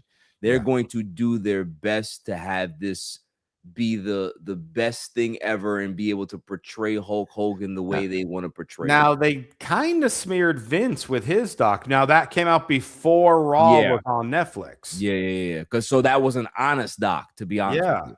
That wasn't. I don't think that this is going to be honest at all. I don't think so. I don't think so. And that's what's going to make me even more upset because we all know that. I can't wait for all the truth. I can't wait for all the Hogan knows best stories. Yeah. That's the thing that's going to upset me. We all know the truth, and yet they're going to go ahead and try to do some bullshit. So, I'm curious to see it. I'm going to watch it and see where they go with it, and then we'll discuss it further when it actually drops. Any final last words, my friend? I mean, I guess my last words are, like I mentioned earlier in the show, lock those tickets in for Relentless Pro Wrestling Sin City Slam, the watch along at the Plaza Hotel Casino, where I'll be interviewing Rob Van Dam on Saturday during night 1 of WrestleMania. And then we don't have a graphic for it yet, but Saturday late, 11:30 p.m. at the Majestic Theater, a mile off of Fremont Street. Yes, and wrestling, with the first confirmed guests being the Good Brothers, Gallows and Anderson. Yeah. It's going to be a hell of a good time. And I can't wait to be doing those shows and meeting wrestling fans from all around the world who still made their way to Vegas. Yeah. Even though they're scratching their heads on what the Mania card is, just like we are, but they still came out there to enjoy being around people that love professional wrestling. Yeah, I agree. And we're going to have a blast there. I am extremely proud of you. I think you're going to do great. Yeah, you're going to do great. You're a good host. So, I'm interested to hear all the stories. I wish I can be there, but I can't. But I will be there in spirit, sir. You're not flying out. No. Shame. It's a shame. No. I could have tried to help, get you in line to ask RVD a question. And I would have asked. If you have to ask RVD one question, what would it be? Because I'm going to steal it and ask him during the interview. If I were to ask RVD one question, how much did it hurt when he does the frog splash coming down? Like his most painful frog splash? Yeah, because he gets so high that you leave your torso completely exposed. So it can't feel good to be able to land on the frog splash. I'm added that to my list of topics, most painful frog splash. Yeah. All right. Or I can even ask you, or you can ask him this. What was his favorite title? Was it the World Heavyweight Championship or the WWE Championship, or was it the Television Championship in ECW? Which one was his favorite? Because I got something similar to that. Yeah. Here's one. I'll just tell you what it is right now. So if RVD is watching, because we know he's a fan of the Ring View podcast. Yes. Who isn't? Yeah. Then he could prepare for this answer that I will ask him, because he recently became a father to twins. One day, his kids are going to be old enough to try to find out, hey, Dad, why do everyone stop you for pictures and stuff? And he has to show them one match to explain who he was. Oh, what match? What's the match? It has to be him and John Cena. That's my guess, but obviously that's not what he's most known for. But that's the one that's, you know, shows the vibe of the crowd without the insane violence. Yeah. Or if you want to get really sick, just choose one of me versus Sabu. Right, but like, you know, are we showing our 6-year-old at that point or whatever that? Yes. All right. Yes. Well, I mean, I'm not a dad. I'm not going to tell a dad what to show their kids. I have no business doing that. Listen, I watched violent shows when I was a child. By the way, and look how it turned out for me. I just went to the GCW show yesterday. Yeah, it was yesterday. Yes. Was it yesterday? Saturday. No, Saturday. It was Saturday. I went to my first GCW show, and it has a lot of ECW vibes to it. Under death matches. Was it 5? There was only one death match. However, every match had weapons. Wow. Except for there was a 6-way like cruiserweight scramble. That was a giant spot fest. Wow. But Jack Cartwheel's insane. Every other match had at least a chair used. That's hilarious. And there were plenty of parents with their little kids there. Oh, yeah. Eating it up. Yeah. That's what I'm talking about, man. See, there's nothing wrong. Wrestling violence breeds good kids, all right? You end up being responsible people when you have a little violence in wrestling. That's what I'm saying. My mom constantly tried to block me from watching wrestling as a kid because she was afraid that it would cause me to get violent and get in fights in school. No. Never got in a fight in my life. No, wrestling, I got in a lot of fights, but it never was because of wrestling. I never wanted to DDT somebody on the concrete. I just wanted to put a fist in their face, and that has nothing to do with wrestling. So, yeah, good stuff. That's all I got. What do you have? What are you going to leave us with, Barry Grant? I am going to leave us with, please, WWE, wake up. Because if you don't wake up, you can lose it all just like that. Like, just because you got all this money now and things are pouring in, people tend to change their minds when they get pissed off enough. And not everybody stays on top. So if you keep playing with fire, you will end up getting burned eventually. And I don't want to see that happen because I love WWE. I've loved WWE and WWF since I was a very small child, and I don't want to see it go away. But they also need to make sure that they're putting the right people in charge so that it doesn't die. And Ari Emanuel just needs to play his position somewhere and never go down to creative ever again. Let this be a lesson to you that whatever your ideas are sucks and it needs to stay out of our wrestling. So go somewhere else. And then with that, if you want to keep the conversation going with any of these topics that we broke down, or, you want to find out more about the upcoming shows, other shows that are on the All Even Podcast Network, the Grid Network, etc., you can follow me on Twitter, Instagram at Josh_Tariff, the wrestling character of Christian Rosenberg. Follow him on Instagram at i.am.christianrosenberg. That's where you're definitely going to get all the wrestling promotional stuff. Yeah. And Barry, how can people talk to you? You can talk to me. Don't talk to him. Just talk to me. Yeah, sure. Talk to the nice guy. Listen, if you interact, how am I the nice guy in this? You are, because if you interact with me online, you might get a very mean response, as I'm just like the old man, get off my lawn type of person. So, if you want to go ahead and reach out to me, All Even Podcast on Instagram, X on All Even Podcast. Just make sure when you reach out to him, you talk about the Jets. Yeah, that'll really get me upset. Or say, Geno Smith is a good quarterback. You'll really get a nice positive response from me. He's your future. Please. Don't draft Ty Simpson, please. I'm over it. Until next week. Hopefully we get a good SmackDown. Please stay safe, stay cool. Peace.